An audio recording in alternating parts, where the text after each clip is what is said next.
adik-adik semua, apa kabar kalian yang ada di rumah? Wah, sore hari ini tentu kalian sudah siap untuk memuji Tuhan.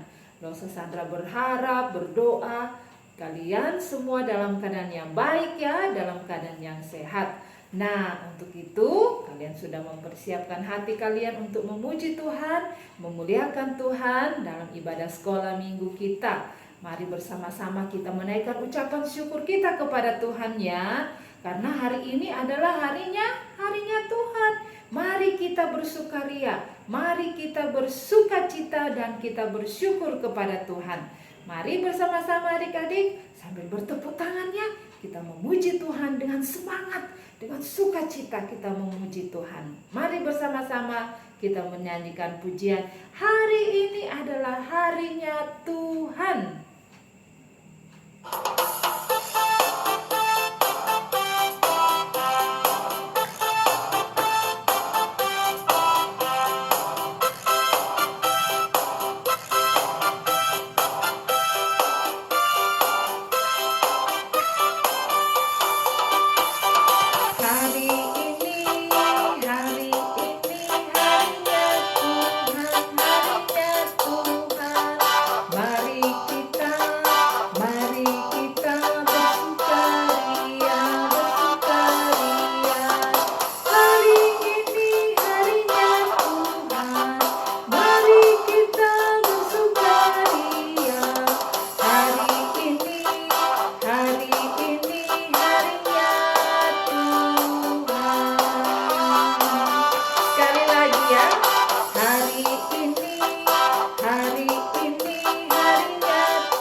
Mengajak kalian untuk berdiri ya, kita semua berdiri memuji Tuhan sambil bertepuk tangan. Katakan hari ini adalah harinya Tuhan ya. Hari ini harinya Tuhan, harinya Tuhan. Mari kita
tadi yang kita nyanyikan mengajak kita untuk apa? Bersyukur bahwa hari ini adalah harinya Tuhan. Tetap kita bersukacita. Hari Senin, Selasa, sampai hari Minggu, setiap hari adalah harinya Tuhan. Nah, adik-adik, mari kita berdoa ya, mengawali ibadah kita pada pagi hari ini. Dengan sikap berdoa yang benar, lipat tanganmu, tutup mata, kita berdoa. Ya, Rosa Sandra pimpin di dalam doa. Tuhan Yesus yang baik, kami sungguh bersyukur Tuhan di sepanjang minggu Tuhan boleh menyertai kami, memberkati kami. Terima kasih Tuhan, kami juga bersyukur pagi ini kami mau beribadah, kami mau memuji Tuhan, kami mau mendengarkan firman-Mu. Biarlah Tuhan menolong setiap kami supaya kami selalu memberikan yang terbaik buat Tuhan melalui hidup kami. Terima kasih Tuhan, Kami serahkan ibadah kami selanjutnya ke dalam tangan-Mu. Sebentar kami akan mendengarkan firman Tuhan. Kiranya Tuhan boleh berbicara kepada kami dan firman-Mu boleh hadir dalam hati kami dan kami dapat melakukan akan perintah Tuhan dengan baik.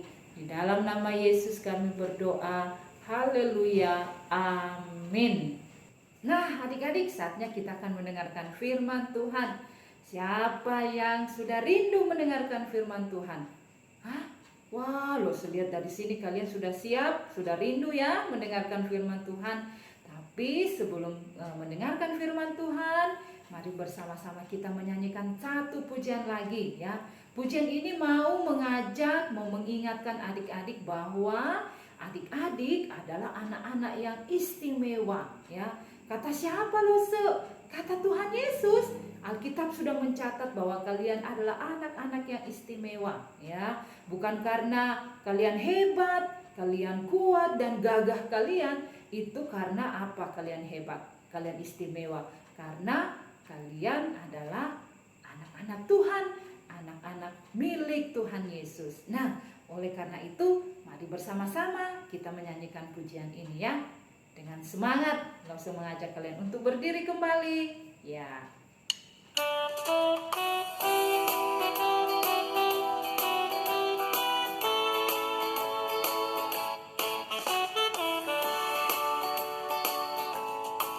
Aku istimewa bukan karena katamu, aku istimewa bukan karena kau puji, bukan karena kuat dan hebatku.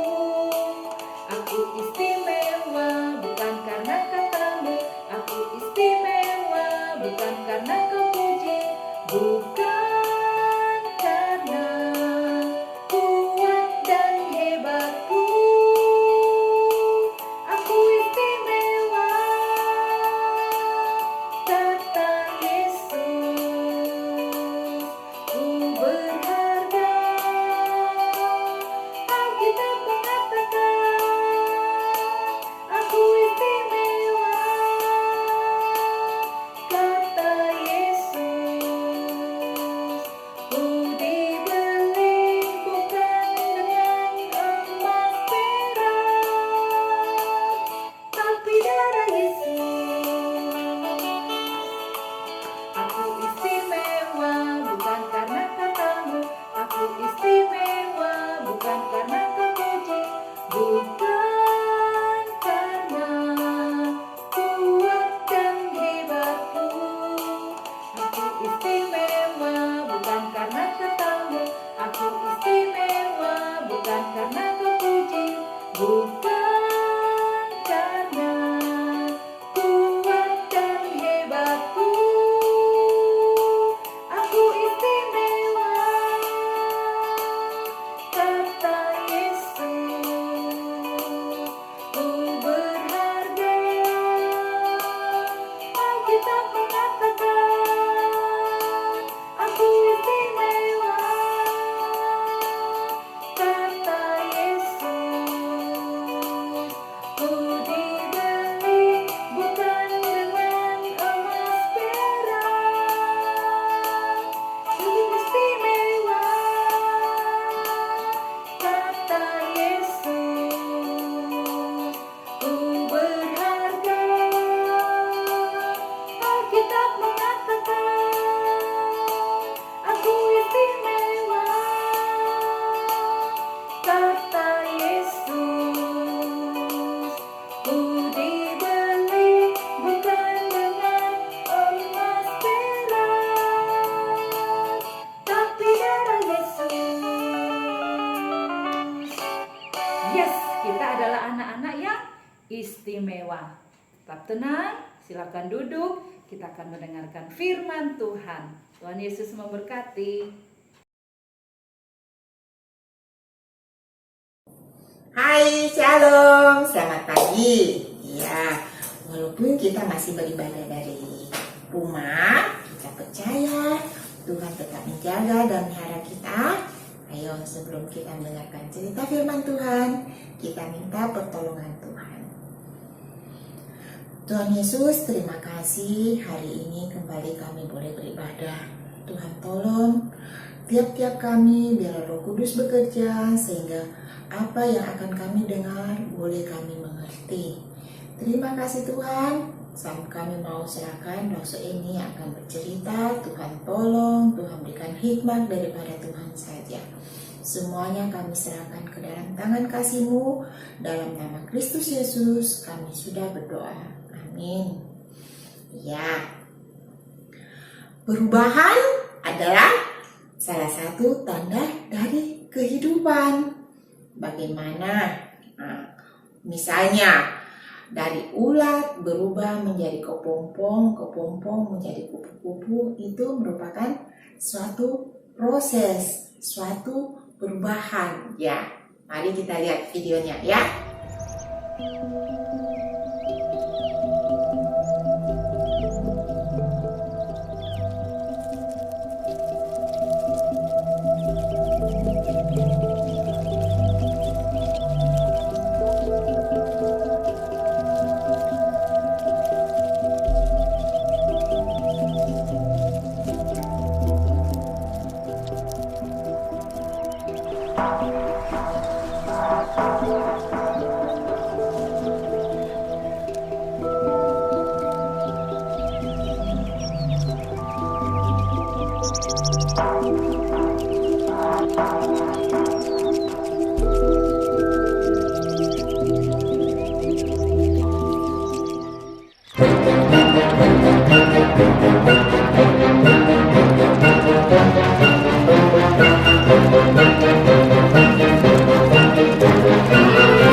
Seperti video yang kita lihat, bagaimana binatang yang mengalami perubahan, yang mengalami metamorfosis dari ulat menjadi kepompong, kemudian menjadi kupu-kupu. Sekarang kita akan melihat bagaimana dengan manusia, bagaimana kehidupan anak-anak Tuhan yang sudah menerima Tuhan. Apakah hidup mereka mengalami perubahan? Apakah mereka juga berubah seperti metamorfosis dari ulat menjadi kupu-kupu? Bagaimana dengan anak-anak Tuhan? Apakah mereka hidup sesuai dengan kehendak Tuhan? Maksudnya mereka mengalami perubahan. Hari ini kita belajar dari Lukas pasal yang ke-19 ayat 1 hingga ayatnya yang ke-10. Lukas pasal 19 ayat 1 hingga ayatnya yang ke-10. Perikopnya adalah Zakheus. Ya, kita akan lihat video ceritanya berikut ini ya. Zakheus, Lukas 19 ayat 1 sampai 10. Yesus masuk ke kota Yeriko dan berjalan terus melintasi kota itu. Di situ ada seorang bernama Zakheus, kepala pemungut cukai, dan ia seorang yang kaya. Ia berusaha untuk melihat orang apakah Yesus itu, tetapi ia tidak berhasil karena orang banyak, sebab badannya pendek. Maka berlarilah ia mendahului orang banyak, lalu memanjat pohon ara untuk melihat Yesus yang akan lewat di situ.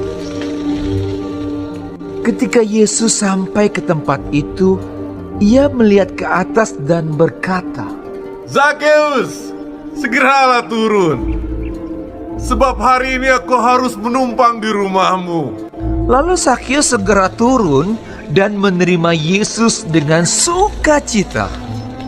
Tetapi semua orang yang melihat hal itu bersungut-sungut. Katanya, Ia menumpang di rumah orang berdosa. tetapi Sakeus berdiri dan berkata kepada Tuhan, Tuhan, setengah dari milikku akan kuberikan kepada orang miskin. Dan sekiranya ada sesuatu yang kuperas dari seseorang, akan kukembalikan 4 kali lipat. kata Yesus kepadanya, Hari ini telah terjadi keselamatan kepada rumah ini, karena orang ini pun anak Abraham. Sebab anak manusia datang untuk mencari dan menyelamatkan yang hilang. Ya, kita sudah lihat tadi videonya kan tentang Sakeus. Bagaimana Sakeus seorang kepala pemungut cukai. Pemungut cukai itu maksudnya apa? Orang yang membantu pemerintahan Romawi untuk memungut pajak. Jadi dia yang pergi menagih ke orang-orang, ke bangsa Yahudi, pajak yang harus dibayar ke orang Romawi.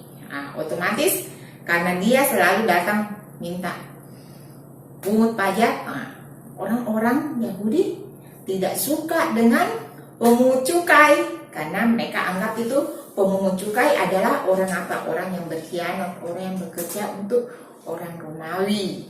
Jadi mereka dianggap musuh oleh orang Yahudi.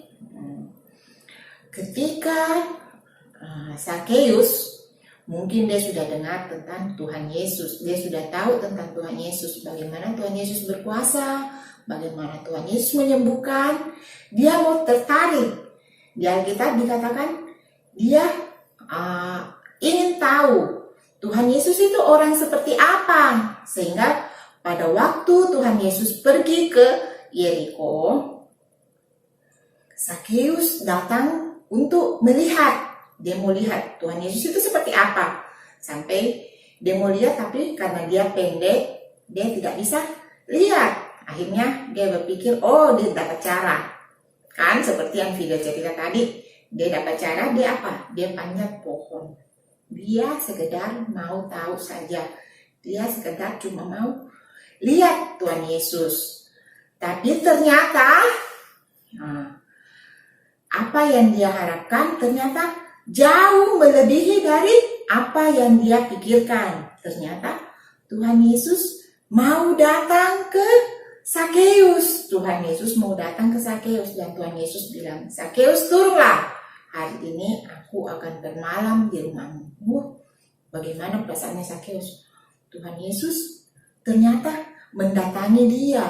Tuhan Yesus mau menerima dia.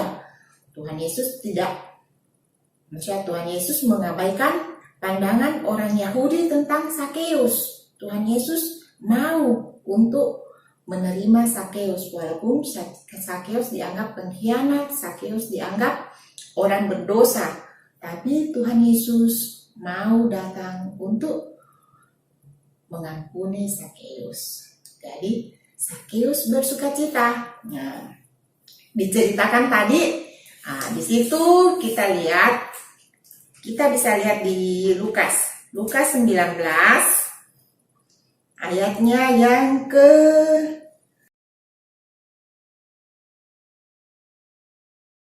8. Di situ Sakeus menyatakan bahwa apa? Karena Tuhan Yesus sudah mau menerima dia, orang berdosa. Sakeus menyatakan bahwa dia akan berubah. Perubahan apa? Mari kita lihat di ayat 8. Di situ Sakeus berkatakan apa? Tetapi Sakeus berdiri dan berkata kepada Tuhan, Tuhan, setengah dari milikku akan kuberikan kepada orang miskin. Dan sekiranya ada sesuatu yang kuperas dari seseorang, akan kukembalikan 4 kali lipatnya. Sakeus berubah. Dia menjadi apa? Dia menjadi penuh belas kasih. Penuh belas kasih. Seperti Tuhan Yesus yang mengasihi dia, dia juga mau memberikan separuh dari hartanya. Bayangkan, dia berikan separuh dari hartanya kepada orang miskin. Dan dia juga menyatakan, kalau pernah ada orang yang saya, misalnya kayak pernah dirampas, dia akan kembalikan 4 kali lipat. Dikatakan kalau Sakeus pernah memeras orang, jadi kalau dia pernah peras orang, dia akan kembalikan ke orang itu 4 kali lipat. Dia sudah menyatakan dirinya berubah. Nah, jika dulu dia mungkin tidak peduli dengan orang-orang miskin, tidak peduli dengan orang yang dia peras, sekarang dia berubah. Dia jadi apa? Dia jadi murah hati. Dia memberikan hartanya. Dia mau mengembalikan apa yang dulu dia rampas dari orang-orang. Dia sudah menyatakan perubahan. Jadi setelah berjumpa dengan Tuhan Yesus, Sakeus menunjukkan perubahan tingkah laku. Bagaimana dengan kita sebagai anak-anak Tuhan? Kita yang sudah menerima Tuhan Yesus dalam hatinya kita, perubahan apa yang sudah kita tunjukkan? Perubahan apa yang kita sudah lakukan? Apakah walaupun kita sudah terima Tuhan Yesus sebagai Tuhan dan Juru Selamat kita, tapi hidupnya kita masih seperti biasa, masih ogah-ogahan, masih misalnya kalau disuruh ibadah masih jangan Dek, sebentar-sebentar masih sibuk ini main game, masih tidak antusias, masih bisa jadi sebentar-sebentar, atau masih terpengaruh dengan teman-teman yang lain. Misalnya kalau teman-temannya yang lain suka mengucapkan kata-kata yang tidak sopan, kata-kata yang mengupat. Temannya bilang, keren itu kata-kata begitu. Ya jadi ikut. Padahal dalam hati kita juga tahu itu kalimat kata-kata yang tidak sopan. Tidak bisa saya ucapkan sebenarnya sebagai anak Tuhan. Karena itu berarti kita menghina Tuhan dengan kata-kata yang kita ucapkan itu. Tapi karena teman-temannya kita semua begitu, kita merasa harus ikut begitu. Kita harus minta pertolongan Tuhan supaya Tuhan mau ubahkan kita. Dan kita juga mau mencoba, mau berusaha untuk berubah. Semakin hari, semakin serupa dengan Kristus. Dari mana kita bisa tahu semakin hari kita harus semakin berubah? Apa yang Tuhan mau kita lakukan? Apa yang Tuhan mau kita lakukan? Apa? Itu ada di dalam Alkitab. Bagaimana kita tahu apa yang Tuhan mau kita lakukan kalau kita tidak pernah baca Alkitab? Kita tidak tahu, kita tidak baca, otomatis kita tidak akan tahu apa yang Tuhan mau kita lakukan. Tuhan mau anak-anak Tuhan yang Tuhan sudah kasihi, Tuhan sudah mau menerima kita jadi anak Tuhan. Seperti Sakeus, Tuhan katakan Sakeus itu anak Abraham. Seperti juga kita sebagai anak-anak Tuhan, anak-anak Abraham, kita juga harus berubah. Kita harus menunjukkan bahwa Tuhan sudah mengasihi kita. Bagaimana saya menunjukkan kasih Tuhan melalui hidup saya? Jadi kita harus berubah. Semakin hari, semakin mengurangi keinginan-keinginan yang tidak baik. Kita mencoba semakin hari, semakin hidup menyenangkan hati Tuhan. Ya. Ayat hafalan kita hari ini terambil dari 2 Korintus pasal 5 ayatnya yang ke-17. 2 Korintus pasal 5 ayatnya yang ke-17. Jadi, siapa yang ada di dalam Kristus, ia adalah ciptaan baru. Yang lama sudah berlalu, sesungguhnya yang baru sudah datang. Jadi, siapa yang ada di dalam Kristus, ia adalah ciptaan baru. Yang lama sudah berlalu, sesungguhnya yang baru sudah datang. Ya, kita berdoa. Tuhan Yesus, terima kasih hari ini kami boleh diingatkan sebagai anak-anak Tuhan, kami harus hidup di dalam Tuhan kami harus hidup di dalam Yesus. Tuhan, tolong kami semakin hari semakin hidup serupa seperti Kristus. Ajar kami untuk menunjukkan perubahan hidup kami. Jika dulu kami sering berbohong, Tuhan, ajar kami untuk kami boleh hidup jujur. Jika dulu kami hidup selalu marah-marah, Tuhan berikan kami sukacita sehingga kami senantiasa bersukacita dan tidak marah-marah lagi. Terima kasih Tuhan, terima kasih untuk kasih Tuhan. Tuhan sendiri selalu mengasihi kami. Apalah kami ini, tapi Tuhan sangat mengasihi kami. Ajar kami untuk boleh selalu mengasihi Tuhan. Ajar kami untuk boleh berubah semakin hari semakin seperti Kristus. Terima kasih Tuhan Yesus, terima kasih. Dalam nama Tuhan Yesus, kami sudah berdoa. Amin. Sampai di sini sekolah minggu kita hari ini. Tuhan Yesus berkati. Dadah, selamat pagi. Kita akan angkat pujian. Perubahan ajaib jadilah.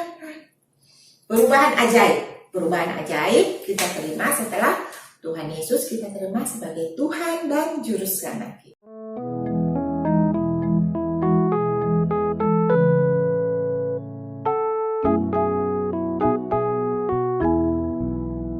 Perubahan ajaib terjadi padaku sejak Yesus di hatiku. Dalam hati ada terang dan harap baru sejak Yesus di hatiku. Sejak Yesus di hatiku. Sejak Yesus di hatiku. Sukacita melimpah dalam hidupku sejak Yesus di hatiku.